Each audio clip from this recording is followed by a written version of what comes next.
എൻ്റെ പേര് ഷമീറാണ്. ഞാൻ ചെട്ടിയാർമ്മൽ. എൻ്റെ അമ്മ ബാത്റൂമിൽ പോയിട്ട് പിന്നെ കാലിന് ചെറിയൊരു പൊട്ട് വന്നു. അപ്പോൾ നിംസ് ഹോസ്പിറ്റലിലാണ് വന്നത്. ഇവിടെ വന്നപ്പോൾ ഷബീർ ഡോക്ടറെ കാണിച്ചത്. നല്ല ട്രീറ്റ്മെൻ്റ് ആയിരുന്നു. മൂപ്പര് വാർഡിലൊന്നും ഇപ്പോൾ ഡ്രസ്സ് ചെയ്യാനും ഇതിലൊക്കെ നല്ല ഉഷാറായിരുന്നു. എല്ലാ കാര്യത്തിലും ഇപ്പോൾ ഇന്ന് ഉച്ചക്ക് വന്ന് ഡ്രസ്സ് ചെയ്ത് ഇപ്പോൾ ഡിസ്ചാർജായി പോകാമെന്ന് പറഞ്ഞിട്ടുണ്ട്. ഇനി ഉമ്മാക്ക് എന്തെങ്കിലും കുഴപ്പമുണ്ടെങ്കിൽ തന്നെ നിങ്ങൾ ഉമ്മാനായിട്ട് വരേണ്ട ആവശ്യമില്ല, ഇവിടെ ഒന്ന് പറഞ്ഞാൽ മതി. മൂപ്പരെ വാർഡിൽ ഒപ്പിൽ വന്നിട്ട് ഒന്നാന്ന് പറഞ്ഞിട്ടുണ്ട്. ഇനിയിപ്പോൾ 1-ാം തീയതിയാണ് ഇത് കെട്ടാൻ പറഞ്ഞിട്ടുള്ളത്. എൻ്റെ ഉമ്മയാണിത്. ഇതിൻ്റെ ഹോസ്പിറ്റലിൻ്റെ ഇതും കാര്യങ്ങളും ഡോക്ടറൊക്കെ നല്ല ഉഷാറാണ്. സന്തോഷത്തോടു കൂടിയാണ് ഡിസ്ചാർജായി പോകുന്നത്. എനിക്ക് പിന്നെ പറയാനുള്ളത് എൻ്റെ ഉമ്മാൻ്റെ ഇതൊക്കെ എല്ലാ ഇതും കാര്യങ്ങളും ശരിയായി തന്നെ ഷബീർ ഡോക്ടറിനും നിംസ് ഹോസ്പിറ്റലിനും നന്ദി രേഖപ്പെടുത്തുന്നു.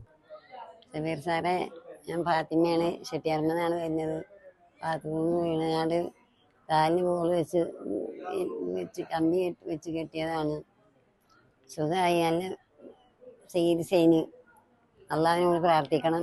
എനിക്ക് നീച്ചുകൊണ്ട് നിസ്കരിച്ചാലും വലിയ. അസ്സലാമു അലൈക്കും.